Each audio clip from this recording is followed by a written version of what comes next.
네, 꿈의 날개를 달다 고교학점제 여러분 전남에 이어서 부산에서 두 번째 시간 함께하고 있습니다.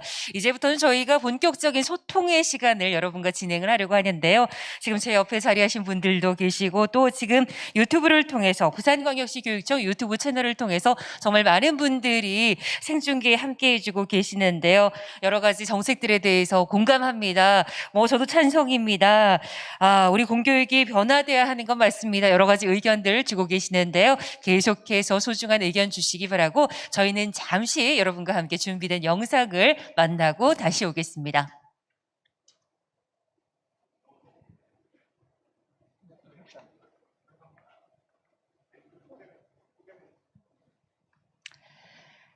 네, 꿈의 날개를 다는 고교학점제에 함께하고 계십니다. 부산에서 여러분과 함께하고 계시는데요.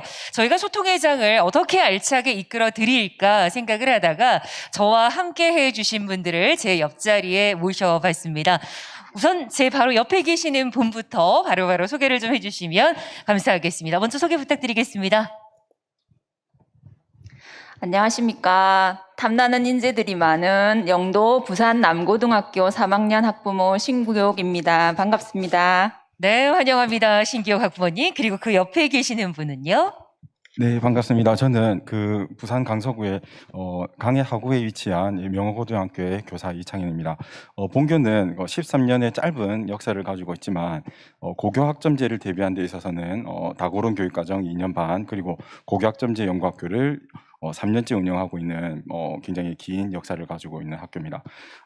강해 하구가 강의 끝자락이라고 알려져 있지만 영어로는 리버 마우스, 즉 강의 입구라고 알려져 있습니다. 고교학점제에 있어서는 다른 학교에 일반화될 수 있는 여러 자료를 만들기 위해서 열심히 노력하고 있는 학교입니다. 예, 반갑습니다. 네, 이창현 선생님 환영합니다. 그리고 그 옆에 계시는 분도 소개 부탁드립니다. 네, 안녕하세요. 부산 남고와 명호고를 가본 적이 있는 진동섭입니다. 전국에 고교학점제를 준비하는 대부분의 학교들을 방문하면서 어떻게 준비하고 있나를 보고 있는데요. 아시다시피 전서울대 입학사정관으로 교육과정 진로진학 전문가로 알려진 진동섭입니다. 반갑습니다. 네, 진동섭 이사님 함께 해주시겠고요. 그 옆에 계시는 분은 또 어떤 분이실까요? 예, 안녕하십니까. 저는 부산교육청 중등교육과장을 맡고 있는 권혁재입니다. 만나 뵙게 돼서 반갑습니다. 네, 권혁재 과장님 함께 해주셨습니다. 그리고 마지막에 계시는 분도 소개 부탁드립니다. 예, 반갑습니다. 부산시 교육청 중등교과에서 고교학점제 업무를 맡고 있는 강준호 장학사입니다. 예, 반갑습니다. 네, 앞서 발표를 해주셨던 강준호 장학사님까지 소개해드렸고요. 그리고 또 한 분이 계십니다. 앞서 줌을 통해서 발표도 해주셨고 또 소통의 시간에도 함께 해주실 분인데요. 교육부 함영기 교육과정 정책관님께서도 함께 해주셨습니다. 손인사 한번 해주시면 감사하겠습니다. 정책관님. 네, 고맙습니다. 아마 우리 학부모님들께서 궁금해하는 부분도 많으실 텐데 좋은 말씀들, 도움되는 말씀들 많이 나눠주시기 바랍니다.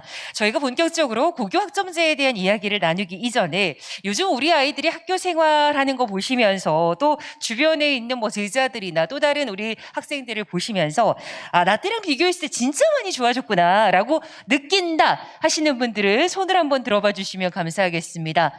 예. 아니 거의 모든 분들이 다 드신 것 같습니다.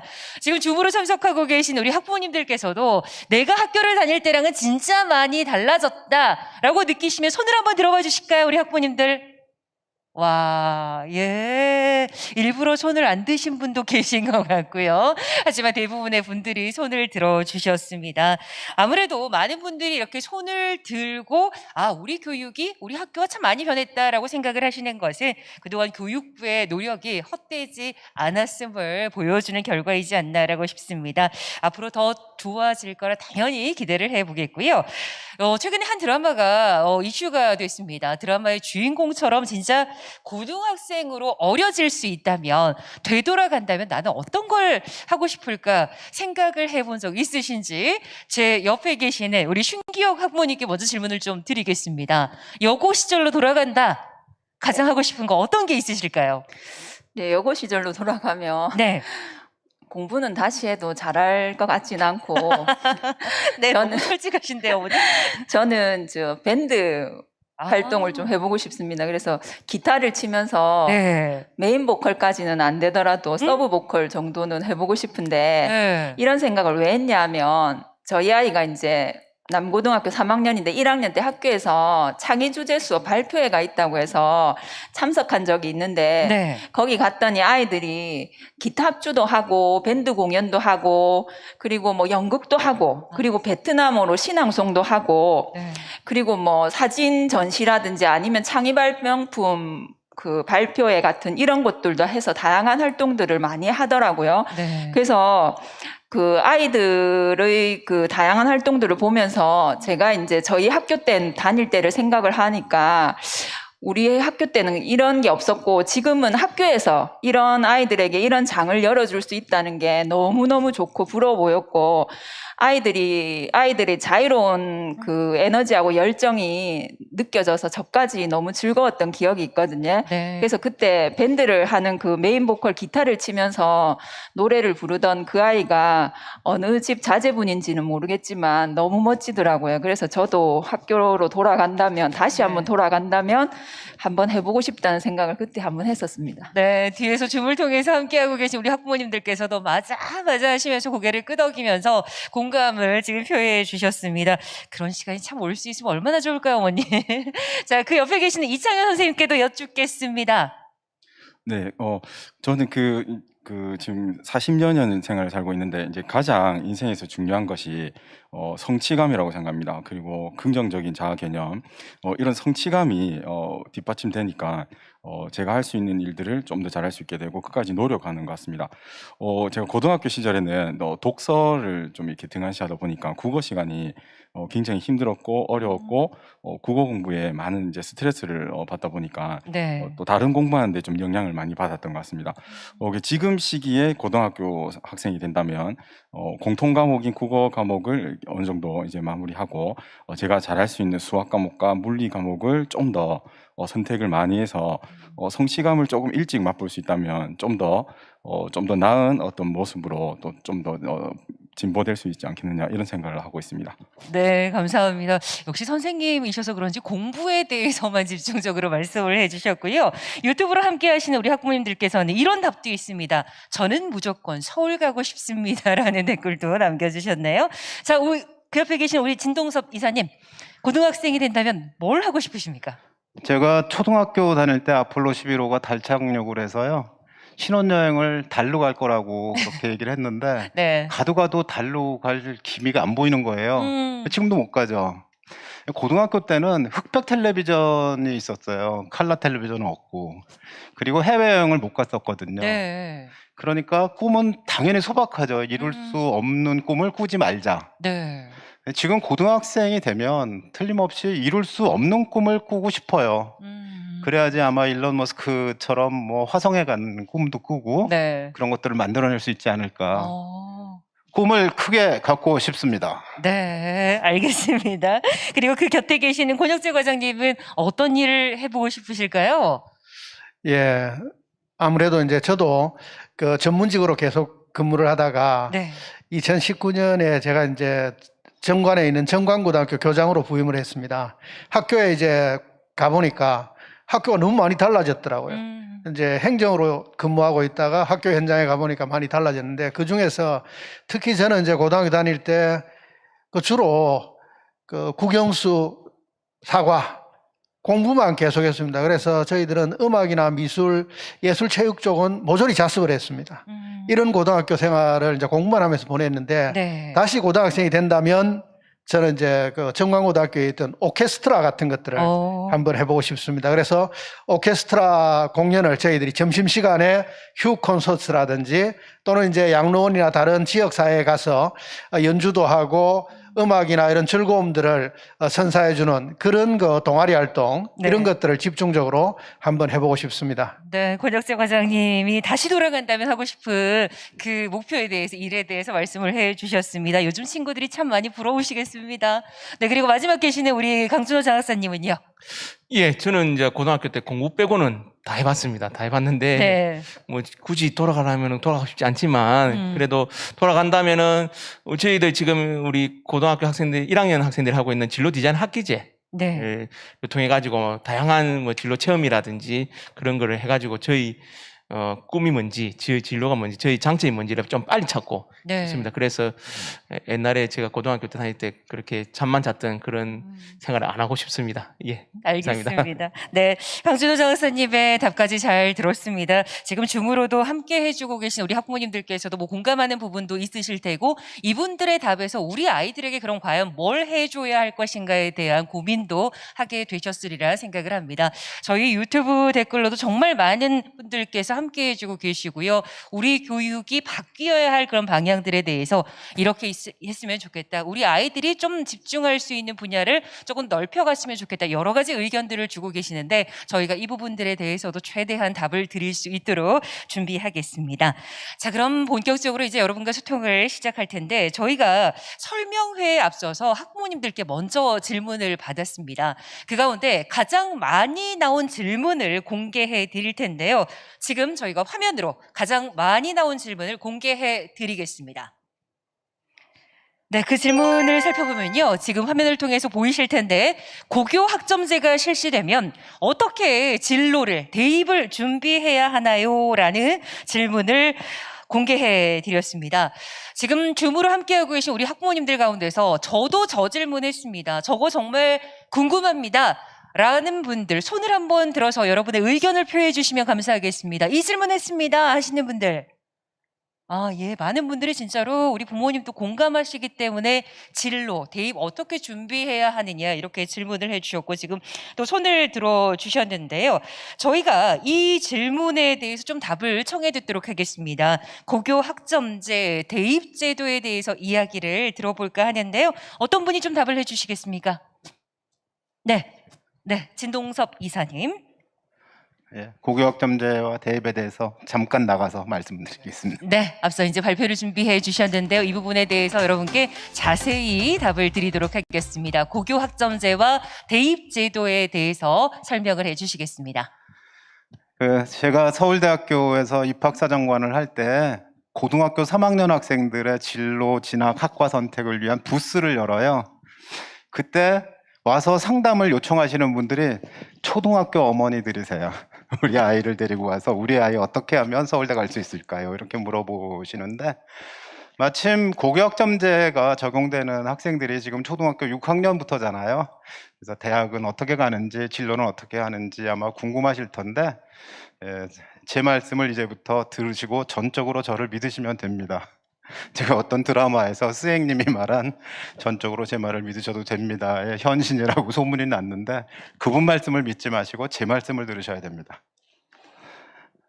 고교학점제는 전면 도입된다고 앞에서 말씀을 드렸는데 그런데 그 부분이 일단 선택의 자유를 드리는 거거든요. 그러니까 준비하는 학교, 교육청, 교육부는 복잡하지만 사실 우리들한테는 수요자한테는 네가 원하는 걸 해줄게 라는 모든 게 다 있는 쇼핑몰이 제공되는 거죠. 얼마나 좋습니까? 그런데 여행을 같이 가면 어떤 사람은 호텔방에서 나오질 않잖아요. 이게 적극적 자유를 안 누리는 거죠. 그건 뭐 그분의 얘기고 대부분의 사람들은 이제 적극적 자유를 누리고 싶지 않습니까? 그런데 거기에 따라오는 게 뭐냐 하면 이제 미래 인재, 국가적인 미래를 위해서 학생들의 어떤 그 역량 강화 이런 것을 생각해 보면 학생들이 해야 될 일이 도전이라는 가치거든요. 그래서 고교학점제 종합추진계획에서도 도전이라는 가치를 얘기하고 있고 중학교 때 자유학년제, 지난해부터 자유학년제가 됐죠. 자유학기제가. 그것도 역시 학생들에게 좀 어려운데 도전해봐 이렇게 얘기하고 있는 대목인데요. 이렇게 이제 선택과 도전 이런 부분들을 강조하면서 입시가 이루어질 거라고 생각이 됩니다. 고교학점제는 간단하게 얘기하면 학생의 선택을 주는 교육과정 질관리를 하겠다. 그리고 학생들이 공부를 좀 제대로 하도록 이수 질관리를 하겠다. 그리고 선택 역량을 강화하겠다 하는 건데요. 그 정책관님 처음에 길게 말씀하신 것 중에 기억에 남는 단어 하나가 스튜던트 에이전시라는 것입니다. 그 학생 주도성이라고 하는 건데요. 스스로 자기의 길을 디자인하는 거죠. 이런 부분들이 입시에 반영이 될 거라고 생각이 됩니다. 과목체제 개편은 앞에서 이야기가 됐었고요. 평가도 성취평가제를 한다 이렇게 돼 있는데 성취평가제는 경쟁을 좀 완화하는 거거든요. 1등부터 100등이 있는데 1등부터 100등을 한 줄로 세울 수가 있죠. 그러면 1등도 생기고 2등도 생기고 90등도 생깁니다. 그러나 성취평가제를 하면 90명이 다 똑같아요. 혹은 10명이 다 똑같아요. 20명이 다 똑같아요. 이렇게 되니까 경쟁이 완화되면서 대학에서 학생을 선발할 때 적극적으로 석차를 반영해서 뽑기는 좀 어렵지 않을까 이렇게 생각이 됩니다.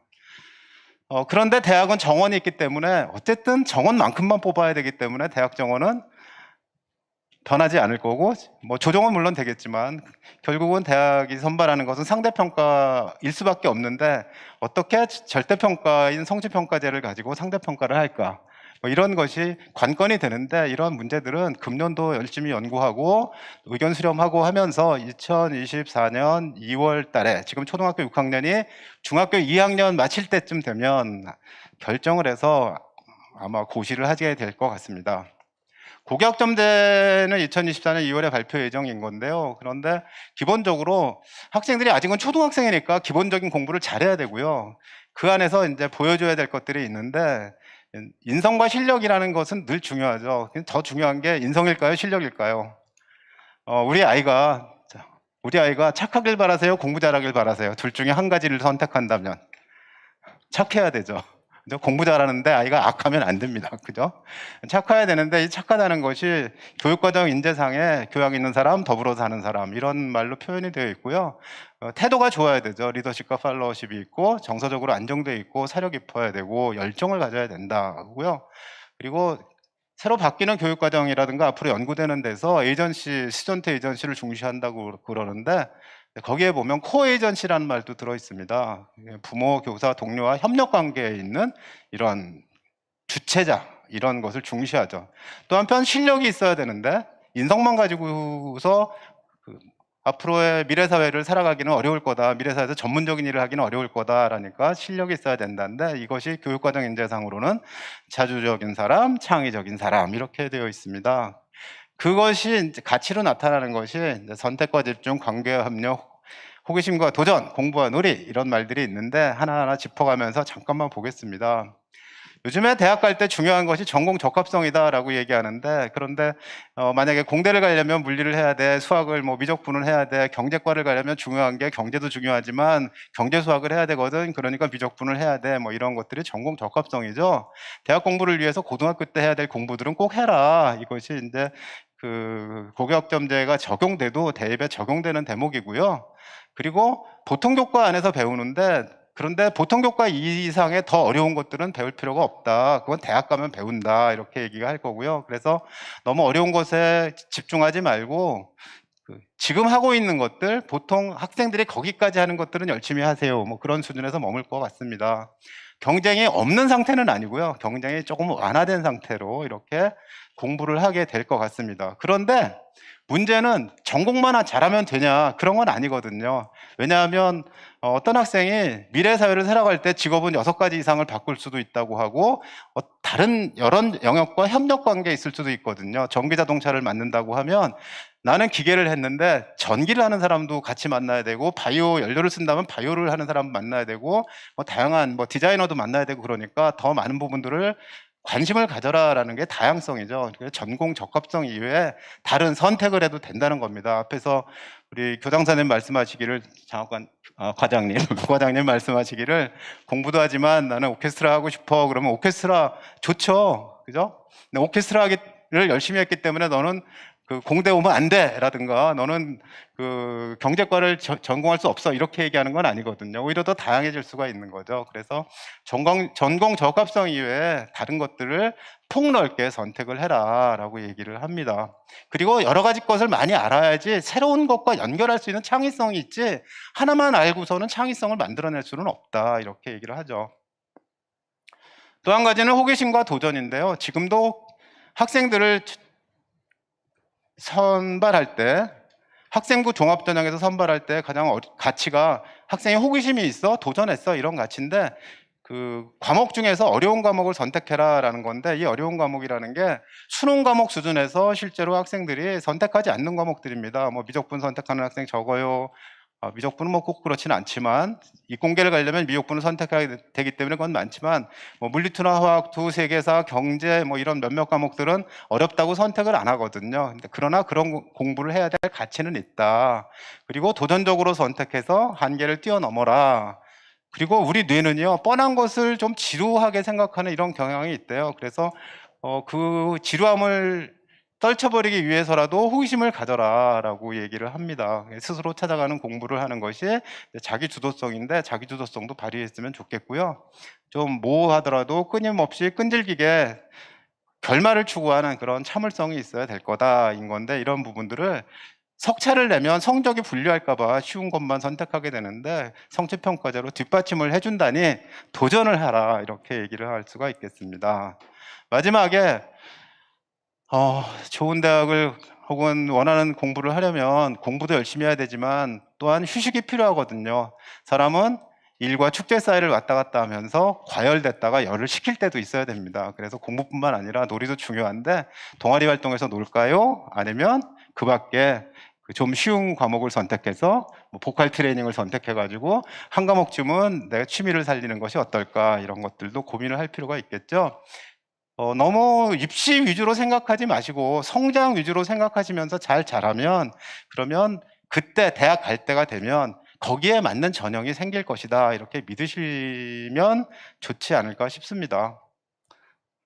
대입 전형 요소는 이렇게 세 가지가 있는데요. 이런 건 다 아시는 얘기인데, 학교생활기록부 위주 전형이 있고 논술 위주, 대학 수학능력시험 위주 전형이 있는데, 앞으로 고교학점제가 되면 이 세 가지가 어떻게 바뀔 것인지는 지금 당장은 모르겠지만, 고등학교에서 배운 것들을 바탕으로 해서 대학에 가서 공부하는 데 도움이 된다면 당연히 학생부 위주 전형일 거다인 거고, 학생부 위주 전형이 됐을 때 어떻게 학교에서 공부한 것을 어떻게 평가할까 하는 부분은 현재는 조금 투명성이 의심받는다, 이렇게 얘기하는 학생부 종합전형이 시간이 가면 갈수록 점점 더 그 사정관, 평가하는 사정관들의 역량도 늘어나고 해서 아마도 보완이 되면 훨씬 더 좋은 평가 자료가 되지 않을까 하고 생각이 됩니다. 고교학점제하고 대학 입시에서 현재 이렇게 되어 있는데, 학생부를 반영하는 대학 전형은 좀 더 활성화될 가능성이 있고요. 수능은 선원 수능 도입할까, 일회용 수능으로 바꿀까 하는 얘기가 되고 있는 중인데, 아직 정확하게 얘기가 되고 있는 부분은 없고, 논술은 사교육도 심하고 이런 부분들의 문제가 있고, 또 시간도 짧아서 고3 동안 기른 능력을 2시간 만에 평가한다는 게 좀 무리한 것이 아니냐, 이렇게 얘기가 되니까 어떻게 될지 하는 부분은 아직은 모르겠습니다. 혁신 로드맵, 이것은 아까 얘기가 됐었고요. 마지막으로 한 가지만 더 말씀을 드리면, 모든 공부의 기본은 독서에 있거든요. 우리 초등학교 3학년 국어 교과서부터 고등학교 3학년 모든 교과서에, 모든 교과서는 어폐가 있습니다만, 모든 과목 혹은 국어와 관련된 과목에 책을 선택하는 전략, 책을 읽는 독서 전략, 그리고 독후 활동 전략, 이 세 가지가 계속 들어있어요. 10년 동안 얘기를 하고 있죠. 그런데 학생들은 공부하느라 바빠가지고 독서를 못해요, 이렇게 얘기하거든요. 그렇다면 공부라는 건 책으로 하는 건데, 공부하느라 시간이 없어서 독서를 못한다면 공부란 뭘까요? 여기에 답을 내시면 아마도 대학 입시 준비가 되지 않을까 하고 생각이 됩니다. 고맙습니다. 네, 진동석 이사님 잠시만 기다려 주시기 바라고요. 이제 고교학점제 대입제도에 대해서 말씀을 해주셨는데, 줌으로 함께하신 우리 학부모님들 가운데 혹시 궁금한 점이 있으시다면 손을 들어주시면 저희가 질문의 기회를 드리겠습니다. 혹시 궁금한 점 있으신가요? 네, 지금 손을 들어주셨는데요. 우리 오명란 학부모님, 네, 말씀해 주시면 감사하겠습니다. 중학교의 학부모 오명란입니다. 제가 궁금한 거는 지금 전면 시행 이전에 저희 아이들이 2024년 2023년 이때 이제 고교 학점제에 이제 진입하는 그 과정에 들어 있는데, 이때는 그 고교 학점제가 아이들한테 어떻게 반영이 되고 수업 진행은 어떻게 되는지 과정에 있는 아이들도 궁금하거든요. 얘기할까요? 네, 답변해 주시기 바랍니다. 현재 그 대입 제도는 정시로 한 40% 정도를 선발하라라고 얘기를 하고 있고, 그리고 학생부 종합 전형이 한 40% 정도 되고요. 교과 전형이 10%쯤 되고, 그리고 논술이나 특기자 전형이 한 10% 정도 되는데, 여기에 해당되는 대학은 16개 대학이라고 되어 있고요. 모든 대학이 그런 건 아니거든요. 네, 이제 대학을 가는 방법은 그런 중에 내가 어떤 학습 자료를 가지고 어떤 성적 결과물을 가지고 대학에 갈 수 있는가 하는 것들은 본인이 정하겠죠.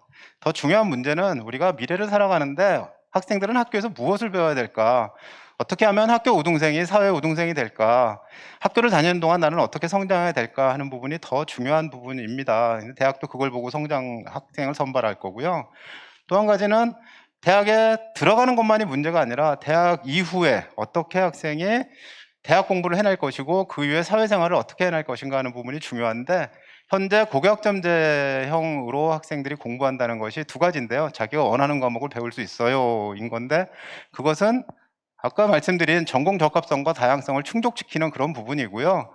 그리고 교수학습 개선을 통해서 학생들에게 뭔가 영향을 주는 것은 실제로 이렇죠. 예전 같으면 밥을 할 때 쌀에다가 물을 1.2배를 넣어가지고 끓이면 밥이 됩니다.까지 아는 건데 지금은 실제로 쌀과 물을 가지고 밥을 해보는 것이거든요. 그래서 실제로 미래 사회를 살아가는데 할 수 있다라는 역량이 생긴다. 이런 점에서 현재 이행하는 학생들 중에 고교학점제에 적용이 된다든가 아니면 2015 개정교육과정도 거의 그렇게 되어 있는데요. 그런 부분에서 교육이 많이 바뀌고 미래에 도움이 될 거다라고 믿으시면 될 것 같습니다. 네, 우리 오명란 학부모님 답이 되셨는지 모르겠습니다. 답이 되셨으면 O를 한 번만 그려봐 주시겠어요? 답변이 되셨나요? 지금 약간 궁금증이 여전히 남아있으신지 세모를 그려주셨습니다. 저희가 차근차근 풀어드릴 수 있도록 하겠습니다. 우리 진호수 이사님 자리로 모셔보겠습니다. 고맙습니다. 자, 저희가 이제 이렇게 학부모님들께서 궁금하시는 부분에 대해서 한 가지씩 조금 답을 드리고 싶은데요. 유튜브 댓글로도 많은 분들이 지금 의견을 주고 계시는데 PH0080님이 정말 가슴을 울리는 그리고 여기 계신 분들이 열심히 해주셔야겠다라는 생각을 하는 댓글을 남겨주셨습니다. 고교 학점제가 아이들의 행복으로 거듭나길 바랍니다. 이 댓글을 남겨주셨습니다. 많은 분들이 더 띄워주셔라 생각을 하고요. 이번에는 학부모님들을 대표해서 신기호 학부모님 우리 교육정책에 대해서 궁금한 점, 질문하고 싶은 점이 있으시다면 충분히 해주시기 바랍니다. 네. 네, 저는 아무래도 학부모이기 때문에 학부모 입장에서 어머니들이 지금 가장 궁금해하시는 부분들에 대해서 질문을 아무래도 이제 지금 초등학교 6학년이 고1이 되는 2025년에 고교 학점제가 전면 시행된다고 알고 있고 고교 학점제는 학생 과목 선택권이 핵심인데 그러면 내신 성적 산출을 위한 평가 방식이나 수능 중심의 입시 제도에 변화가 있을 거라고 봅니다. 지금 초등학교 학부모님들은 이런 수업 방식과 평가 방식이 대입시험에 어떻게 연계될 것인가가 하는 부분에 대해서 많이 궁금해 하실 것 같습니다. 아까 좀 전에 진동섭 이사님께서 입시 위주로 보시지 마시고 성장 위주로 보게 되면 우리 아이가 갈 대학이 분명히 있을 거라고 이렇게 말씀을 하셨는데 아무래도 그 어머니들은 우리들은 학부모들은 학교에서 하는 수업 방식과 평가 방식의 객관성이 확보되어서 이대로 우리가 잘 따라갔을 때 우리 아이들이 진짜 우리 아이들이 원하는 대학을 갈 수 있을까 하는 그런 불안감은 계속 될 수밖에 없을 것 같습니다. 여기에 대해서 조금 답변을 부탁드리겠습니다. 네, 이 부분에 대해서는 우리 권혁재 과장님께 답변을 좀 주시겠습니까? 예, 아무래도 이제 우리 학부모님들이 가장 큰 관심을 가지는 것은 대학 입시인 것 같습니다. 어떻게 하면 내 자녀를 대학에 잘 보내는가 여기에 관심이 있는 것 같은데 말씀하신 대로 2025년이 되면 고교 학점제가 이제 전면 도입되기 때문에 초등학교 6학년 학생들이 대학 입시를 치르는 것은 2028학년도 대학 입시가 되겠습니다. 이때 대학 입시는 지금 현재 우리가 국가에서 정책적으로 대학 입시는 4년 예고제를 하고 있습니다. 따라서 아마 2024년이 되어야만 아마 2028학년도 입시에 대한 윤곽이 뚜렷하게 잡히게 될 텐데요. 그럼 그때까지 우리가 가만히 기다리고 있어야 되느냐? 그렇지는 않습니다. 사실은 이제 올해 당장 2022 개정교육과정이 이제 논의가 시작이 되고요. 또 이제 개정교육과정 논의와 더불어서 대학 입시 제도 개편에 대한 논의가 시작될 겁니다. 선원수령 수능의 도입이라든지 뭐 여러 가지 방법들이 논의가 될 텐데요. 이 과정들을 통해서 어떻게 입시가 될 건지 대략적인 윤곽들은 잡을 수 있을 것이라고 생각되어집니다. 그래서 부모님들이 이 개편 과정들을 예의주시해서 한번 보시고요. 따라서 이런 정보들을 직접적으로 접하기 어려우시다면 우리 교육청에 있는 진로진학지원센터 홈페이지에 들어오시면 이런 변화의 과정들을 자세히 저희들이 이제 안내해 드릴 예정입니다. 또 우리 대입 지원관들이 여기에 대한 해설들도 자세하게 할 예정이기 때문에 이용해 주신다면 아마 잘 이런 그 대학 입시 준비에 도움이 될 거라고 생각을 합니다. 네, 알겠습니다. 또 이어서 그 함영기 정책관님께서 덧붙이고 싶은 말씀이 있으시다고 하는데요. 연결해 보겠습니다. 정책관님. 일단 지금 현재 초등학교 6학년 학생은 25년도에 이제 고1이 되고 그때부터 고교 학점제가 전면화된다라는 것은 오늘 몇 번에 걸쳐서 반복이 됐던 것 같고요. 이 학생이 이제 대입을 볼 때는 28년이기 때문에 그 28년 대입에 관한 것은 2024년에 발표가 된다는 겁니다. 근데 올해 21년이니까 그러면 발표되기 전까지는 뭘 하느냐, 이게 이제 궁금하신 거잖아요. 제가 권해드리는 방법이 어떨지 한번 검토를 해봐 주세요. 제가 이제 저희 집 아이들은 뭐 지금 다 대학 졸업하고 뭐 취업해 있거나 뭐 대학원에 있습니다만 저는 이렇게 얘기하고 싶어요. 그러니까 지금 만약에 자녀가 초등학교 뭐 5학년, 6학년일 수 있겠습니다만 읽고 쓰고 말하는 능력, 이게 정말 기본 능력 중에 기본 능력이잖아요. 근데 세상에 저런 거를 얘기를 하실 수도 있어요. 그러면 정말 집에 들어가셔서 한번 실험을 해보시죠. 자신의 생각대로 글로 자신의 생각을 글로 옮길 수 있나. 적어도 한 2, 3분 정도를 자신이 생각하고 있는 바를 문장으로 옮기면서 말을 할 수 있나. 이런 부분들을 한번 알아보시면 어떤 과목을 공부를 집중적으로 해서 문제를 하나 맞추는 것보다 더 훨씬 더 중요한 것이 있구나라는 것을 알게 되실 것 같고요. 그게 돼야지 이른바 지식을 즐기게 됩니다. 현재 아이들이 공부하는 방식은 상당수의 아이들이 이제 억지로 공부를 하잖아요. 그 억지로 하는 공부는 시험 볼 때 머리에 기억했다가 상기를 해서 정답을 맞춘 다음에 그대로 까먹게 돼요. 그래서 이 지식은 현재 무엇을 아느냐, 무엇을 아는 것을 기초로 하여 무엇을 할 수 있느냐. 통상 저희가 이제 그렇게 얘기를 하는데 머릿속에 저장했다가 까먹기만 할 뿐 그 지식을 활용하여 아무것도 할 수가 없다 이렇게 되기 때문에 그것의 근간이 되는 것이 바로 읽고 쓰고 말하는 능력입니다. 그래서 저는 이제 그거를 권해드리니까요. 기본 역량을 신장시키기 위한 노력을 부모님과 함께 아이가 하면 좋을 것 같습니다. 네, 이상입니다. 네, 우리 학부모님들께 많은 도움이 좀 됐으면 좋겠다라는 바람을 가져봅니다. 계속해서 댓글로도 같은 생각입니다. 진짜 궁금합니다. 어떤 방식으로 아이들을 교육시켜야 하나요? 이런 궁금증들을 남겨주고 계시는데요. 일단은 우리 정책관님께서 말씀해 주신 학습법이 학부모님들께 조금이나마 도움이 되셨길 바라겠습니다. 자, 저희가 이제부터는 줌으로 참여해 주신 학부모님들께 먼저 사전에 질문을 받았습니다. 6가지 질문을 저희가 정리를 해봤는데요. 첫 번째 그리고 두 번째 각각 질문들에 대해서 답변을 좀 드리도록 하겠습니다. 먼저 첫 번째 질문은 고교 학점제를 시행하면 지금보다 나아지는 점은 뭘까요? 라는 질문입니다. 먼저 우리 이제 학생들과 함께 생활을 하시는 이창현 선생님께 답변을 좀 부탁드리겠습니다. 예, 그 고교학점제를 시행하면 좀 나아지는 점, 제가 학교 현장에서 느끼는 점 위주로 한번 말씀드려보겠습니다. 학부모님도 그렇고 저도 그렇고 우리 학창 시절에는 콩나물 교실에서 한 60명 혹은 50명 되는 교실에서 선생님과 함께 있었던 기억이 납니다. 그때 특정 해는 한 번도 선생님과 대화를 개인적으로 해본 적이 없었던 그런 기억도 있고요. 근데 최근에는 이제 학생들이 한 반에 20명에서 30명 되다 보니까 제가 이제 교사로 재직하던 중에 학생이 문제집을 하나 들고 와서 질문을 하나 했는데 조금 시간이 있어서 상세하게 답변을 했더니 얼굴이 뻘개져 가지고 돌아가서 그 공부를 굉장히 열심히 한 걸 봤습니다. 이 친구들이 결국 사랑과 관심이 필요했던 거라고 알 수가 있고, 한 번씩 학교에서 전화를 받을 때 어머님들께서 선생님 제 말은 안 듣는데 선생님 말은 잘 들으니까 공부 이것 좀 열심히 해달라고 한마디만 해주세요, 이런 얘기도 굉장히 많이 합니다.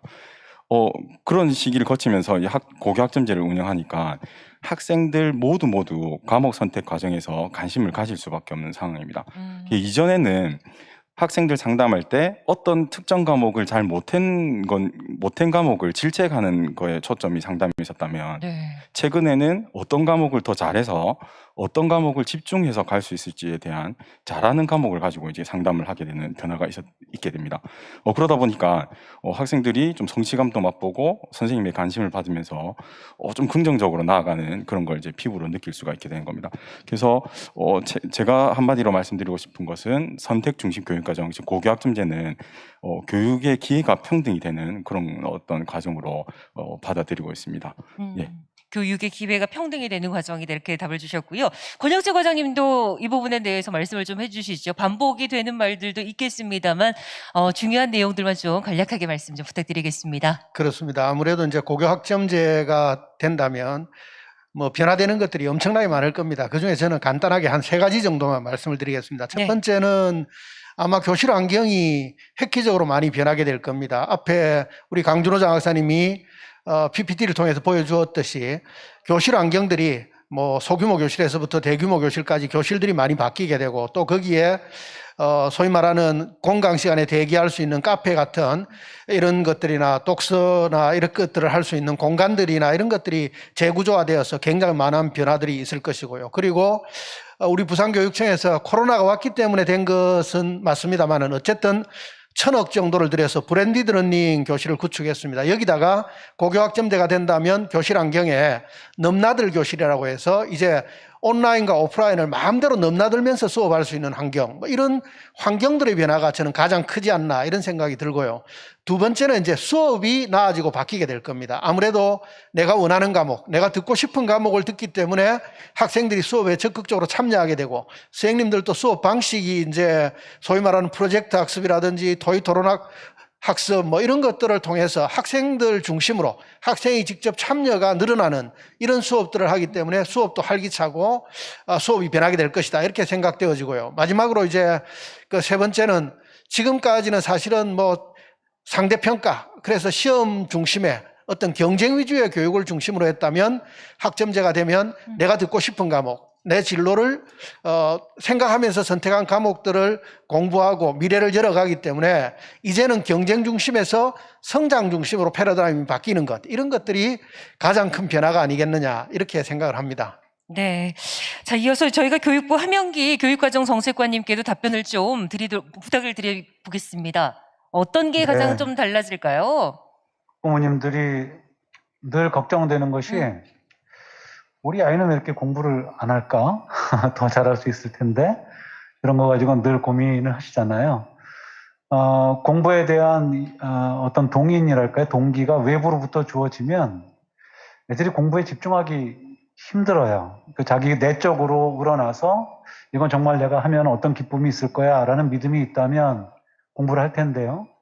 이제 고교학점제가 되면 자신의 진로를 설계하면서 내가 듣고 싶은 과목을 듣게 되는 거죠, 연속적으로. 그렇게 되면 이제 그 과목을 이수하는 과정에서 자기의 책임성도 당연히 늘어나게 되고요.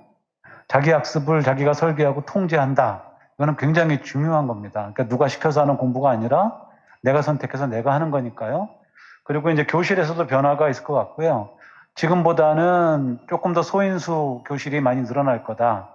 뭐 10명, 뭐 7명, 8명, 12명 이런 정도의 사이즈로 공부하는 교실이 늘어나게 됨으로써 학생들도 지금은 뭐 25명, 30명 중에 모르긴 몰라도 절반 이상이 애들이 수업에 집중하지 못하고 심지어 잠을 자거나 딴짓을 하거나 아마 안타깝지만 이제 그럴 겁니다. 그래서 그렇게 되면 수업에 집중하고 참여하는 아이들도 상당히 늘어날 것으로 뭐 예상을 하고요. 다양한 과목이 학교 안에 개설될 것이다 그러면 그 얘기는 바꿔 말하면 아이들이 수업에 대한 관심, 공부에 대한 관심이 지금보다는 훨씬 늘어난다는 걸 뜻하기 때문에 저는 여러 가지 아이들로 보나 학교로 보나 선생님들로 보나 긍정적인 장점들이 많이 생길 거라고 믿고 있습니다. 네, 답변 덧붙여 주셔서 감사합니다. 정말 댓글로도 선생님당 학생 수가 많이 줄어야 하고 선생님 수가 많이 늘어야 우리 학생들도 더욱 신이 나서 수업을 할 수 있을 것이다. 이런 의견들도 주고 계십니다. 우리 정책을 진행하는 데 있어서 충분히 반영을 해 주시길 바라보겠습니다. 두 번째 질문을 드리겠습니다. 고교 학점제는 특목고, 자사고 학생이 유리한가라는 질문입니다. 이 부분에 대해서도 우리 이창현 선생님께 가장 먼저 답변을 부탁드리겠습니다. 네, 제가 이제 교직에 있는 교사로서 이제 특목고 학생과 그리고 일반고 학생을 분리해서 어떤 학생은 유리하다, 불리하다 이렇게 말할 수 있는 건 아닌 것 같고, 네. 다만 특목고 학생들은 기존에 이제 자신의 계열을 미리 일찍 찾았기 때문에 과목 선택권 확대에 있어서 상대적으로 일반고 학생들이 좀 더 선택의 폭이 넓어졌다라고 이렇게 말씀드리고 싶습니다. 통계적으로 봤을 때 과학기술대학에서 특정 과학기술대학에서 일반고 학생들의 합격선 비율이 예전에 비해서 굉장히 상승하고 있는 결과도 있습니다. 그래서 일반고 학생들이 유리하다기보다는 일반고 학생들도 이제 진학의 기회가 다양해진 것이 맞다. 이렇게 설명을 드리고 싶습니다. 네, 우리 강준호 장학사님께서도 답변을 좀 해주시죠. 예, 저희들 교육부 정책에 의하면은 2025년도까지 과학고를 제외한 모든 특목고, 자사고가 일반고로 이게 전환되고 되는 네. 될 겁니다. 그렇기 때문에 아마 특목고가 유리하다, 일반고가 유리하다라고 말하기보다는 네. 아까 우리 이창현 선생님께서 이야기했듯이 특목고 같은 경우는 설립 단계부터 특정한 목적을 가지고 설립됐기 때문에 특정 과목에 집중해서 이수를 해야 될 것 같고 일반고 학생들은 다양한 과목, 자기 진로에 맞는 다양한 과목을 이수할 수 있을 것 같습니다. 그렇게 된다면 대비도 유리하지 않을까라는 생각이 듭니다. 네, 이번에도 함영기 정책관님께서도 마지막으로 답변을 좀 해주시면 감사하겠습니다. 그 학점제 하에서는 뭐 특목고냐 일반고냐와 상관없이 네. 학교의 교육과정 운영 역량이 이제 굉장히 중요해지고요. 뭐 여러 가지 주직 과목 중심으로 대입 공부를 한다고 해서 아이들의 역량이 총체적으로 높아지느냐, 그건 이제 아닐 겁니다. 그래서 저희도 이제 내부에서 토론을 많이 해봤는데 특정 학교 유형이 유리하다고 단언할 수 없다. 이게 이제 저희들이 얻은 1차적인 해답이고요. 네. 그다음에 이제 저희들이 현재 운영하고 있는 연구학교들을 이제 좀 샘플링해서 인터뷰를 해봤어요. 그 아이들하고도 해보고 선생님들하고도 해봤는데 신기한 점 중에 하나는 그 고교 학점제를 연구학교를 하기 전보다 한 후에 아이들이 여러 이제 대학 서울의 주요 대학을 포함해서 대학의 이제 여러 유형 방식으로 훨씬 많이 가더라라는 1차적인 저희들이 인터뷰 자료를 이제 가지고 있어서 일반고에서도 불리하지 않게 더 확장된 기회를 가질 수 있다라는 게 이제 제가 드리고 싶은 말씀입니다. 네, 알겠습니다. 긍정적인 변화의 이해까지 이렇게 정책관님께서 설명을 해 주셨습니다. 계속해서 저희가 사전에 받았었던 학부모님들의 질문, 세 번째 질문을 좀 드리도록 하겠습니다. 진로 탐색을 위한 지원 방안이 있다면 어떤 걸까요? 발표를 하시면서 앞서 이제 발표를 장학사님도 해주셨고 정책관님께서도 해주셨습니다만 그 발표 안에 등장하는 내용들이긴 합니다. 하지만 그 포인트를 다시 한번 우리 권혁재 과장님께서 설명을 해주시면 좋을 것 같습니다.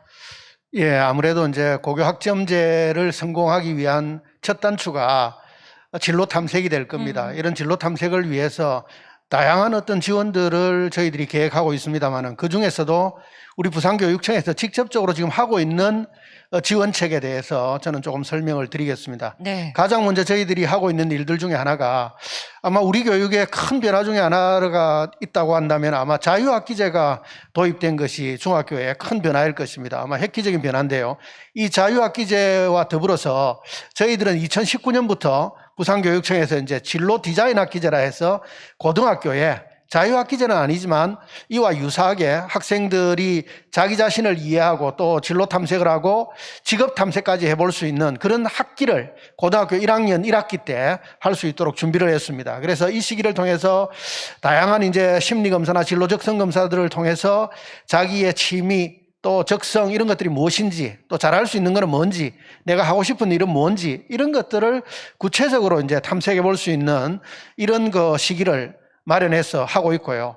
이런 것들을 통해서 이제 하고 싶은 일들이 결정되면 이제 직업 탐색을 해야 되는데 커리어넷이나 다양한 이제 이런 거 자료들을 활용해서 직업 탐색까지 할 수 있도록 했습니다. 네. 다음에 이런 탐색을 하고 나면 우리 교육청에서는 이제 아까 얘기를 들으셨을 텐데 청사진이라고 청소년을 사로잡는 진로 디자인 막 이런 겁니다. 그래서 이제 청소년들을 청사진이라고 해서 이 프로그램을 지원하고 있는데 여기에는 책자를 통해서 내가 이런 직업을 가지기 위해서는 어떤 대학, 어느 학과를 가야 되는지, 그 학과에서는 어떤 것들을 가르쳐 주는지, 뭐 이런 직업 후에, 졸업 후에는 어떤 일들을 하게 되는지, 뭐 이런 것들을 아주 구체적으로 네. 제공을 해주는데 이런 청사진을 활용해서 아이들에게 정보를 제공하고 있고요. 마지막으로 하나만 더 말씀을 드린다면 이것뿐만이 아니고 이제 소위 말하는 저희들은 전문가들을 1교에 1명씩 1선생님씩 이렇게 역량을 강화해 가려고 합니다. 무엇보다 중요한 것이 앞에서 이제 서울 같은 데서도 교육과정 디자인 어드바이저라 해서 CDA 전문가들이 있다고 했는데 부산교육청에서 교육과정 전문가뿐만이 아니고 이들을 전문적으로 아이들을 진로를 상담까지 해줄 수 있는 이런 진로진학 역량을 갖춘 진로진학 상담교사를 전문가를 한 학교당 1명씩 양성해서 1명 이상씩 양성해서 지원하려는 그런 계획들을 가지고 있습니다. 네, 실제로 그렇게 반영이 된다라면 뭐 현장에 계신 선생님들은 물론이고 우리 아이들에게도 정말 큰 도움이 되리라 생각이 듭니다. 네, 도움이 많이 될 겁니다. 예, 우리 교육부의 함영기 정책관님 지원 방안 질문을 주셨는데 어떤 방안들이 있을까요? 네, 그 뭐 방안이라기보다도 네. 이렇게 오해하지 않으셨으면 좋겠어요. 그러니까 고교학점제가 들어오니까 진로를 먼저 확정하고 그 확정한 진로에 따라 맞는 과목을 선택하여 듣는다. 이게 딱 기계적으로 이렇게만 되지는 않거든요. 그러니까 고교학점제라는 제도 자체가 진로 탐색의 기회를 굉장히 늘려주는 겁니다. 그래서 적어도 1학년 뭐 또 2학년 전반부까지는 자신이 이제 여러 경험과 다양한 어떤 그 과목들을 들어보면서 아마 이제 나한테 맞는 것, 또 내가 즐겁게 할 수 있는 것, 그리고 이제 장래의 어떤 내가 시민 사회의 일원으로서 살아가기에 적합한 뭐 이런 것들을 이제 두루두루 보게 될 것이고요. 너무 이제 뭐 고등학교 들어가기 전에 진로가 완전하게 확정이 되고 그 확정된 진로에 따라 뭐 과목을 선택한다라고 기계적으로 생각하지 않으셔도 될 것 같고요. 고교 학점제를 경험한다는 것 자체가 다양한 진로 탐색의 기회를 늘리는 거다. 이렇게 보시면 좋을 것 같습니다. 네, 고교 학점제가 진로 탐색의 범위와 그 가능성을 넓히는 거다 이렇게 생각해 줬으면 좋겠다라는 함영기 정책관님의 답변까지 들었습니다. 저희가 지금 줌을 통해서 학부모님들과 함께하고 있는데요. 학부모님들 방송 보시면서 이 질문 하고 싶습니다라고 지금 궁금한 점 있으시면 손을 한번 들어봐 주시겠습니까? 중간에 저희가 학부모님들과 또 소통하기 위해서 질문하실 수 있는 기회를 드리겠습니다. 질문 있으신 우리 학부모님 손을 들어주시면 감사하겠습니다. 네. 아무래도 사전에 또 질문을 하셨고 그 질문들에 대해서 저희가 진행을 하다 보니까 계속해서 한번 들어보겠다라는 입장이신 것 같은데요. 사전에 주셨던 추가 질문들에 대한 답변 저희 계속해서 이어가도록 하겠고요. 또 저희 부산광역시 교육청 유튜브 채널을 통해서 생중계가 되고 있습니다. 정말 많은 분들이 소중한 의견 주시고 고교학점제 장점에 대해서도 정리를 해주시고 서로 의견을 또 주고받고 계시는데요. 저희가 오늘 시간 마무리하기 전에 최대한 답을 드릴 수 있도록 하겠고 다 답을 드리지 못하는 경우에는 뭐 게시물 홈페이지를 통해서라도 대신 답변을 드리겠습니다. 자, 사전 질문 네 번째 질문입니다. 선택 과목 어떻게 선택하는 것이 좋을까요? 라는 질문입니다. 아무래도 이창현 선생님이 학생들과 함께 생활을 하시니까 이렇게 한번 해보는 건 어떻겠냐 말씀들도 많이 해주실 것 같거든요. 학부모님들께도 조금 방법을 제시해 주신다면요. 네, 거기 뾰족한 수는 없고 아까 함영기 정책관님이 말씀하신 것처럼 이 진로를 확정짓기보다는 탐색하는 과정인데 네. 제가 고등학교 1학년 통합과학 수업을 하면서 이제 질문을 받은 게 선생님 과학 수업을 왜 해야 돼요? 과학 공부를 왜 해야 되는 이런 질문을 받았습니다. 그래서 순간 좀 당황했는데 네. 제가 답변한 내용은 국가에서 인재를 양성하는 게 굉장히 중요한데 어떤 기계가 있어서 학생들을 어떤 기계에 넣고 이 친구가 뭘 잘할지 측정할 수 있는 방법은 없는 것 같다. 그래서 국가에서는 혹은 학교에서는 다양한 과목을 1학년씩에 듣게 하고 학생이 그 중에 잘하는 것을 찾아가게 하는 거다. 그렇게 했더니 이 친구가 당분간 동안은 이 수업에 집중하는 모습을 볼 수 있었습니다. 다시 말하면 고등학교 1학년 과정은 2학년, 3학년하고 다르게 공통교육과정, 그러니까 통합교육과정인데 이 시기를 거치면서 과목별 성취도와 그리고 그 성취도에 대한 성적과 진로 검사에 따른 결과, 그리고 학부모님이나 친구, 선생님이 자신을 관찰하고 있는 어떤 주변의 어떤 말들, 이런 것들을 조금 종합적으로 고려해야 선택을 할 수가 있게 된다. 그런 말씀을 드리고 싶습니다. 네. 이제 여러 가지 뭐 이제 시행되는 정책들이나 그런 모습을 또 진동섭 이사님이 보셨을 텐데 이 부분에 대해서는 좀 어떤 방법이 있을까요? 예, 선택에 관해서 조사를 한 논문이 있는데요. 네. 후회 비율이라는 게 있어요. 선택 잘못해서 후회한다. 근데 첫 번째가 유리할까봐 선택했더니 후회된다. 두 번째는 남 따라가서 후회된다. 이런 부분이거든요. 네. 그러니까 뭐 진로에 맞다, 내가 좋아해서 뭐 이런 것들이 후회 비율이 아주 적습니다. 그래서 일단 신중하게 선택을 해라. 다른 사람 따라가지 말고. 그리고 이 고등학교 때 과목 선택이라는 게요. 고등학교 때 과목 선택, 대학에서의 학과 선택, 그 다음에 취업에서의 직장 선택, 그 다음 배우자 선택, 이렇게 네 가지가 인생에서 진짜 중요한 선택이거든요. 그 선택의 첫걸음이 고등학교 때 과목 선택이다. 잘 생각해서 선택을 해야 된다가 첫 번째고요. 두 번째는 빼기 선택을 하는 게 어떨까 이런 생각을 합니다. 왜냐하면 진로라는 것이 사실 자극되면 바뀌거든요. 고등학교 때는. 그러니까 고등학교 교육과정 안에서 진로를 확정해서 선택한다라는 말은 조금 무리가 되는 말이죠. 그런데 진로라는 건 결국은 내가 무엇을 공부했느냐로 이루어지는 거기 때문에 나는 이건 진짜 못하겠어 하는 것서부터 빼서 난 나머지가 결국 난데, 예를 들면 고등학교 교육과정에서 내가 물리는 진짜 못하겠어 하고 빼면 공대가 없어지고, 나는 화학도 못하겠어 그러면 농생대도 없어지고 뭐 간호학과도 없어지고 뭐 많이 없어지거든요. 네. 그러니까 빼면 뺄수록 진로가 좁아진다는 건 염두에 두고 뭐 이렇게 좀 신중하게 빼서 이제 남는 것을 가지고 자기 진로를 이제 생각해 봐야 되겠죠. 그다음 세 번째는 네. 도전에 대한 얘기입니다. 도전적으로 선택하세요인데, 사실 금정산을 올라가겠어라는 목표를 세운 학생과 아니면 뭐 에베레스트를 올라가겠어요라고 목표를 세운 학생은 차이가 있잖아요. 그런 점에서 도전이라는 가치에 염두에 두시고 고등학교 때 배우는 과목 중에서 네. 좀 하기 어려운 과목도 도전을 해서 꼭 공부의 기초를 마련했으면 좋겠다 이런 생각이 듭니다. 네. 지금 뭐 유튜브를 통해서 학부모님들께서도 진로 탐색이 먼저죠. 그래서 진로 탐색은 뭐 중등부터 해야 한다고 생각합니다. 등등 여러 가지 의견들을 주고 계십니다. 다시 한번 감사 인사를 드리겠고요. 저희가 지금 줌으로 많은 학부모님들께서 함께 해주고 계시는데, 나는 이 질문을 꼭 해보고 싶습니다. 이 부분에 대한 궁금증은 좀 오늘 해결이 됐으면 좋겠습니다 하시는 분이 있으시다면 손을 들어서 질문을 해주시면 감사하겠습니다. 다시 한번 저희가 좀 질문의 기회를 어머님들께, 학부모님들께 드리도록 하겠습니다. 네.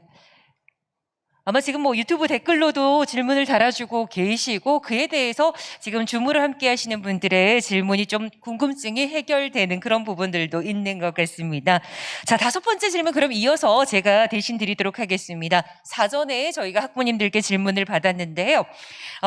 일단 아무래도 그 신기호 학부모님께서 누구보다 우리 아이들에 대해서 잘 알고 계시고 가장 걱정이 많은 학부모님 입장이시잖아요. 그래서 궁금증이 더 많으실 것 같은데 기회를 한 번 더 드릴까요, 부모님? 네. 제가 여기 와서 여러 전문가님들과 선생님들 얘기를 듣고 또 그렇고, 또 제가 지난번에 교육부에서 진행한 고교 학점제 성과 발표회를 제가 방송으로 봤었거든요. 네. 그걸 보면서 드는 생각이 뭐였냐면, 지금 오늘도 그런 생각을 받았습니다. 뭐였냐 하면, 고교 학점제가 정착되려면 적정 규모의 학생 수, 학교가 정말 중요하겠다 하는 생각을 하게 되었는데요. 이 발표회를 보면서 제가 들었던 생각이, 고교 학점제가 교사 자원풀이라든지 아니면 학교 환경, 인프라 구축하는 거에 따라서 격차가 많이 벌어질 것 같다는 그런 걱정이 들었습니다, 사실로. 그리고 실제로 저희 그 부산 남고가 2018년부터 3년간 고교학점제 연구학교로 선정되어서 진행되면서 아까 저기 강준호 장학사님께서 저희 학교 그 성과에 대해서 좋은 점을 많이 말씀해 주셨는데 물론 교과 학생들의 과목 선택권이 최대한 수용되려고 해주셨고, 그리고 다양한 진로 프로그램으로 진로 설계에 도움을 주려고 애쓰셨고, 그리고 또 교육과정 컨설팅 센터를 만들어가지고 진로 수업 외에도 학생들에게 자신의 진로와 관계된 교육과정 안내를 잘 해주시기도 합니다. 그래서 도움도 많이 되는데, 그런데 저희 학교는 학년당 6학급밖에 안 되는 소학교다 보니까 다과목을 담당하시는 선생님들의 고충이 너무 큽니다. 그리고 아이들이 원하는 과목을 선택을 했을 때 소인수 과목은 어쩔 수 없이 폐강되는 경우도 많았습니다.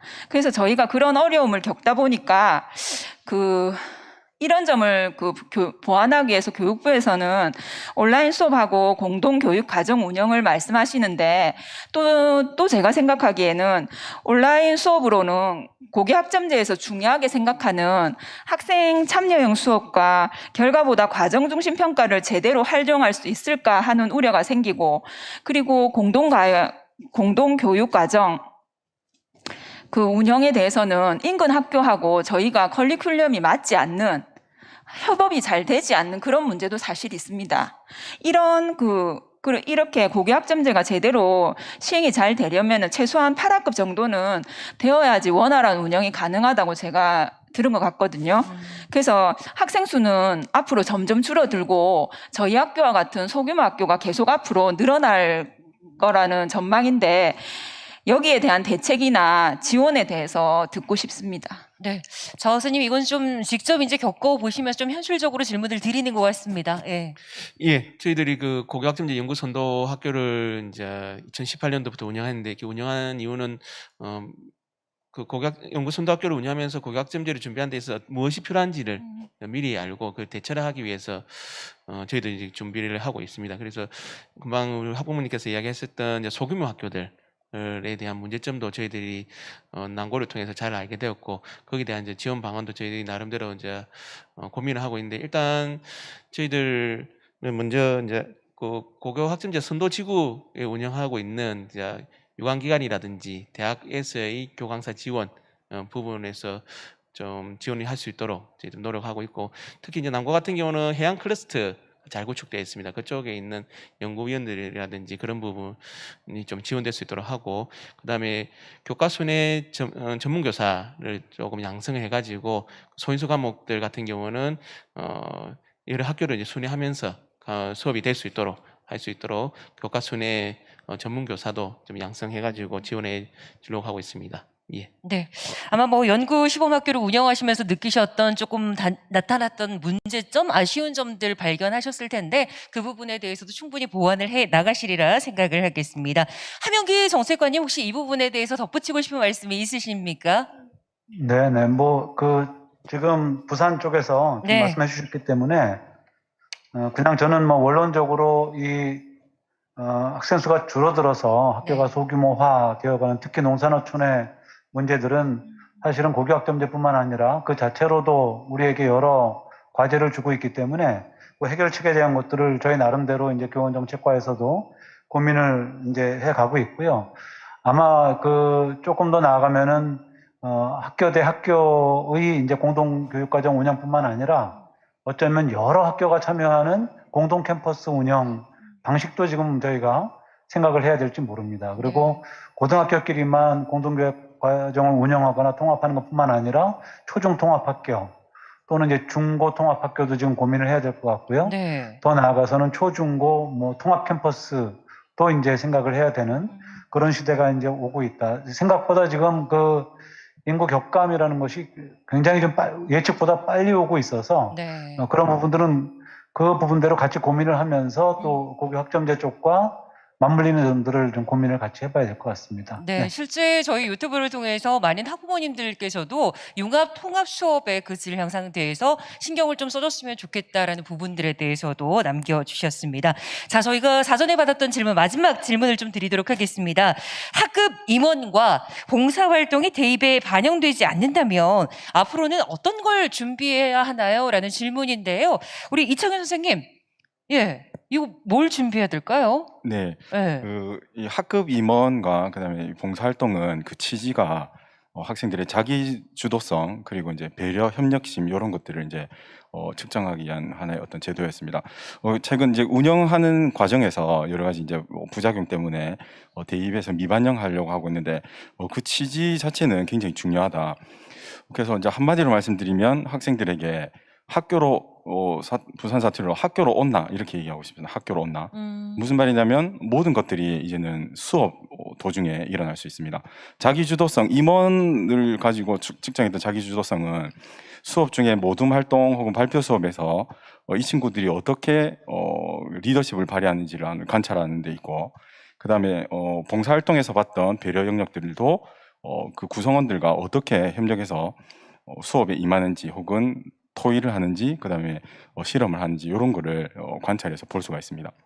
다만 학생들이 준비해야 될 점은 학생들도 기계가 아니기 때문에 집에 돌아갔을 때는 A라는 모습을 보였다가 학교 왔을 때는 열심히 하는 B라는 모습을 보이는 게 쉽지는 않습니다. 이게 일관된 모습을 계속 보여야만 학교에서 그 장기적인 어떤 관찰된 모습을 볼 수 있기 때문에 학생들이 준비해야 될 것은 네. 학교에서 열심히 하는 그다음에 이거 협력하는 모습을 집에서도 어디에서든 자기주도적이고 배려하는 모습들을 보인다면 수업 도중에 해결될 수 있을 거라고 생각합니다. 네. 이어서 우리 진동섭 이사님께도 답변 부탁드리겠습니다.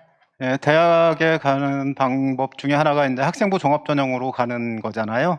예, 거기에서나 이제 이런 뭐 여러 가지 활동들이 평가가 되는 건데, 그런데 직접적으로 평가되는 건 이제 뭐 수학을 잘했어요 그러면 수학 잘했구나 하고 평가가 되는 거죠. 그런데 뭐 봉사활동이라든가 임원했어요라는 건 기록이 안 되면 평가할 수 없지 않냐 이렇게 말을 하는데, 사실 간접적으로 그 학생들의 여러 가지 측면에서 아이의 성장이 반영이 되겠죠. 예컨대 뭐 세부능력 특기사항이라든가 아니면 종합의견에 뭔가 드러날 텐데, 이제 임원 활동을 하면 갈등 조정을 경험하게 되거든요. 그러니까 학생이 생활하는 데 대해서 엄마가 다른 의견을 내면 아마 임원 활동을 한 학생은 엄마는 나랑 생각이 좀 다르시구나 해가지고 받아들일 수도 있고 네. 이제 수긍할 수 있고 또 이제 조정할 수 있는 이런 능력이 생길 거고요. 또 봉사활동 하다 보면 직접 반영은 안 되지만 서번트 리더십을 기를 그런 기회가 되니까 어딘가 드러나는 그런 뭐 낭중지추 같은 네. 그런 학생으로 성장할 것이라고 믿습니다. 네, 답변 고맙습니다. 자, 지금 긴 시간 동안 줌을 통해서 학부모님들 함께 해주고 계시는데요. 마지막으로 이 질문 좀 해보고 싶다라고 하는 학부모님 계십니까, 혹시? 손을 들어서 의견을 표해 주시면 감사하겠습니다. 네, 더 이상의 추가 질문이 없으신 것 같은데요. 저희가 지금 유튜브로도 함께 하시는 분들이 많은 댓글들과 소중한 의견들을 주셨는데요. 저희가 현장을 비롯해서 또 교육부, 교육청에서도 많은 관계자분들이 또 정책부서 담당자분들이 저희 설명에 함께하고 계십니다. 여러분이 주신 소중한 의견들과 생각들 충분히 반영할 수 있도록 더 노력하고 신경 쓰도록 하겠습니다. 마지막으로 오늘 함께 하신 분들께 어떠셨는지 마지막 한 말씀씩 여쭙겠습니다. 우리 신경 어머니 어떠셨습니까?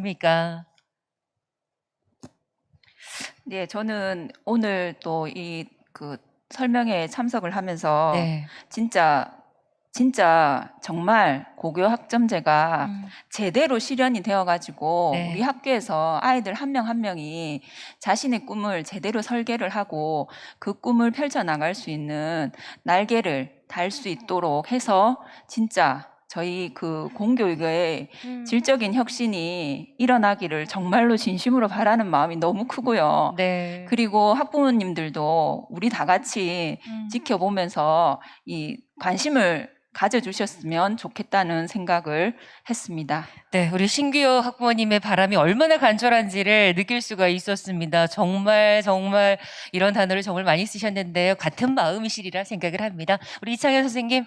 네, 학교에 있어 보면 선생님들, 학부모님들께서 이제 전화를 주셔가지고, 왜 우리 학교만 고교학점제 연구학교를 먼저 해야 되냐 이렇게 질문을 많이 합니다. 우리 역사적으로 글귀를 보면, 예를 들면 한글 창제 이런 한글귀만 보면 뭔가 이렇게 뚝딱 만들어진 것 같은데, 3년, 몇 년 굉장히 오랜 시간을 거치면서 이제 역사의 한 줄에 남게 된 것 같습니다. 대학 수학능력 시험이나 수행평가가 도입될 때 굉장한 진통을 겪으면서 지금은 당연한 거고 굉장히 긍정적인 방향으로 찾아가는 것처럼 고교학점제도 지금은 그 과정이 있다고 생각하고 네. 몇 년이 지나면 아무렇지도 않은 듯 이것을 좀 더 발전시켜 나가는 그런 대화를 많이 할 거라고 생각합니다. 그 과정이 있기 때문에 실험하는 게 아니라 네. 그 과정 속에 있다 이렇게 좀 생각해 주시면 감사하겠습니다. 네, 이창현 선생님 답변과 더불어서 교육부, 교육청, 학교, 교사의 입장이 같지는 않을 것 같습니다만 구체적인 준비가 필요한 것 같습니다라는 의견들도 많이 주셨습니다. 우리 진동섭 이사님 마지막으로 한 말씀 부탁드립니다. 예, 두 가지 말씀드리겠는데요. 네. 첫째는 고교학점제는 수요자에겐 유리하고 공급자에게는 불리한 제도거든요. 학교가 변하기 위해서 매우 애를 네. 쓰고 있는데 학부모, 학생 여러분께서 그 학교가 변하는데 많이 응원해 주시고 격려를 해 주셨으면 좋겠다는 생각이 듭니다. 모두가 다 나에게 그 덕은 돌아온다 이렇게 네. 생각하시면 좋겠고요. 두 번째는 결국 내가 역량이 자라가지고 좋은 학생으로 자라야 되고 좋은 사회인이 되어야 되는데 그 바탕에 역시 독서와 독후 활동이 있다. 너무 걱정하지 마시고 책을 많이 읽으시고 그리고 독후감 많이 쓰고 독서 토론 많이 하시고 그러다 보면 다 좋은 사람이 될 수 있다 이렇게 믿으시고 네. 성실하게 학습 활동을 했으면 좋겠습니다. 네. 한마디만 더 말씀드리면 네. 학습 활동 중심으로 이게 모든 교과서가 달라지면서 실제로 수업할 공부할 양이 엄청 늘어났거든요. 그럴 때 부모님께서는 안쓰럽다고 대신해 주지 마시고요. 학생이 스스로 할 수 있게 그렇게 두셔야지 아이가 능력이 생깁니다. 믿으시면 됩니다. 네, 자발적으로 아이들이 적극적으로 나설 수 있는 동기부여해 주십사 부탁을 해주셨고요. 우리 권혁재 과장님. 예, 오늘 그 여러 가지 이야기를 저희들이 드리면서 교육청에서 이런 지원도 하고 열심히 하고 있다 이런 얘기를 드렸는데요. 사실은 그 부모님이나 우리 선생님 이야기를 들으면서 그런 생각이 들었습니다. 많은 우리 부모님들이 고교학점제에 대해서 걱정하고 염려하고 있는 부분들이 많구나. 문제점들이 있다는 것들을 아마 여러 가지 지적해 주신 부분들이, 아픈 부분들이 있습니다. 이 부분 깊이 간직하고요. 네. 제가 생각할 때는 이제 중요한 것이 우리 문제의 항상 답은 현장에 있지 않습니까? 그래서 우문현답이라고 이야기하는데 이 말씀들 깊이 새기면서 저희들이 철저히 준비를 해나가겠다는 말씀을 드리고 네. 학부모님들도 이 부분에 대해서 우리 교육부나 교육청을 믿고 전적으로 좀 우리 진 이사님이 이야기하신 대로 지원해주고 협력해 주시면 힘을 모아간다면 아마 이런 어려움들을 하나씩 해결해 나갈 수 있지 않겠느냐. 지금 첫 단추를 끼우는 초기 단계이기 때문에 이런 어려움들이 있지만 문제를 하나씩 우리가 지혜를 모으면 해결해 나갈 수 있다고 생각을 하고요. 네. 아마 고교학점제는 고교학점제와 이전과 이후로 우리 교육을 나눌 수 있을 정도로 교육의 패러다임을 변화시킬 수 있는 큰 변화를 가져올 수 있는 그런 제도입니다. 아무쪼록 모두가 힘을 합쳐야 되니까 이런 부분에 대해서 좀 도와주시고 적극 협력해 주신다면 우리 아이들에게 더 나은 미래를 우리가 물려줄 수 있지 않을까 이런 생각을 가져봅니다. 네, 권혁재 감사합니다. 과장님께서도 학부모님 함께해 주십사 이렇게 말씀을 해주셨는데 신기혁 학부모님 말씀 끝나시고 많은 분들께서 공감합니다. 계속 관심 갖겠습니다. 응원하겠습니다라는 댓글들, 소중한 댓글들 고맙습니다. 이번에는 강준호 장학사님. 예, 오늘 현장의 학부모님들 목소리 잘 명심해가지고 우리 부산시 교육청에서는 고교학점제를 준비하는 데 있어서 17개 시도 중에서 제일 선제적으로 좀 앞설 수 있도록 최선을 다해서 노력하도록 하겠습니다. 예, 감사합니다. 네, 고맙습니다. 마지막으로 저희가 교육부 함영기 교육과정정책관님께도 오늘 어떠셨는지 한 말씀 듣도록 하겠습니다. 네. 최근에 그 정책 소개하는 시간을 여러 번 가져봤는데요. 네. 오늘 부산과 함께 또 학부모님들 모시고 전문가 패널들과 함께 한 대화가 굉장히 유익했다는 생각이 듭니다. 요즘은 교육부가 일방적으로 정책을 전달하던 시대는 끝났으니까요. 저희가 이제 정책을 소개하는 것뿐만 아니라 잘 청취하고 어떻게 또 반영할 것인지 고민하고 나중에 더 좋은 정책으로 화답드리는 것이 저희들이 할 일이라고 생각합니다. 오늘 감사했습니다. 네, 고맙습니다. 정책관님 말씀 잘 들었습니다. 네, 여러분 아쉽지만 어느새 마칠 시간이 다 됐습니다. 긴 시간 동안 온라인으로 참여해 주신 분들, 줌으로 참석해 주신 학부모님들께 감사 인사를 드리겠습니다. 이 시간에도 우리 학생들을 위해서 노력하고 있는 정말 많은 분들이 계십니다. 교육부, 정책부서 또 부산광역시 교육청 관계자분들께도 감사 인사를 드리고요. 우리 학부모님들께도 진심으로 감사 인사를 드리겠습니다. 끝으로 저희가 오늘 톡 콘서트에 대해서 여러분의 소중한 의견을 구해서 앞으로 더 단단히 준비를 하겠습니다. 오늘 실시간으로 참석해 주신 분들께 저희가 만족도 조사 안내 문자를 보내드렸는데요. 잠시 바쁜 시간 쪽에서 여러분의 소중한 의견 주시면 감사하겠습니다. 오늘 설명회는요, 우리 아이들의 밝고 건강한 성장을 위해서 좀 더 나은 방향으로 함께하기 위해서 학부모님들과 함께 소통의 시간으로 준비를 해봤습니다. 앞으로도 끊임없는 관심 또 응원을 보내주시기 바라고요. 언제든지 좋은 아이디어 있으시다면 여러분 의견 주시기 바랍니다. 오늘 함께한 교육정책 설명회는 여기서 인사드리도록 하겠습니다. 우리 학부모님들, 학생들 계속해서 응원하겠습니다. 저희는 다음 시간에 찾아뵙겠습니다. 함께해 주신 여러분 고맙습니다.